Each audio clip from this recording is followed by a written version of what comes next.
ګوره لوی مشترک قاسم پیدا کول تاسو کولی شئ ډېر په اسانۍ سره لوی مشترک قاسم پیدا کړئ. مثال په ډول دا اته څلوېښت څلور شپېته لوی مشترک قاسم پیدا کړي. څو څلوېښت او څلور شپېته څو درته د دې لوی مشترک قاسم پیدا کړي.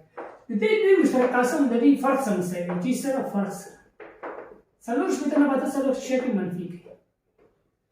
چې منفي کې څو راوځي؟ څوارلس نه شاته کم شي شپږ راځي شپاړس. نو صفر یو لوی مشترک قاسم د دې څو شو؟ شپاړس. صفر یو لوی مشترک قاسم څو راوته؟ شپاړس. صحیح ده. د لوی عدد نه کوچنی منفي کوي حاصل تفریق د لوی مشترک قاسم کېږي. صحیح ده.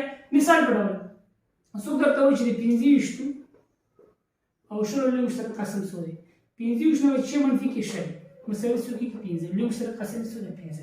که چېرته فرق یو اولي عدد راغی او دغه دواړه عدد په دغه اولي تقسیمېدل همدا لوی مشترک قاسم دی. که چېرته فرق یو مرکب عدد راغی دواړه پرې نه تقسیمېدل هغه مرکب عدد به په خپلو قاسمونو تقسیم کوي په تقاسمونو بدل کوي په هغې کې په یو ځل بیا عمل تقسیم شو هماغه لوی مشترک قاسم دی. صحیح ده. مثال څوک درته که درې عدد درکړي فرض مثال څلوېښت پنځه څلوېښت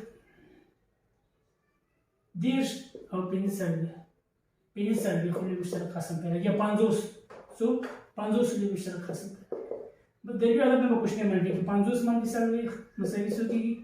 لس. پنځوس منفي دېرش مساوي څو کېږي؟ شل.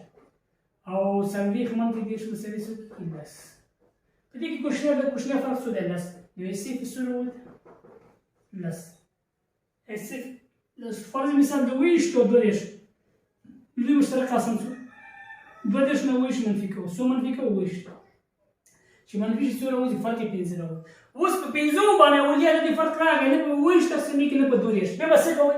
کله چې فرق یو اولي عدد شو او دواړه عدد پرې نه تقسیمېدل بیا دې وخت وایي چې لوی مشترک قاسم بیا څو دی؟ همیشه لپاره لوی مشترک قاسم یا صفر مساوي څو دی؟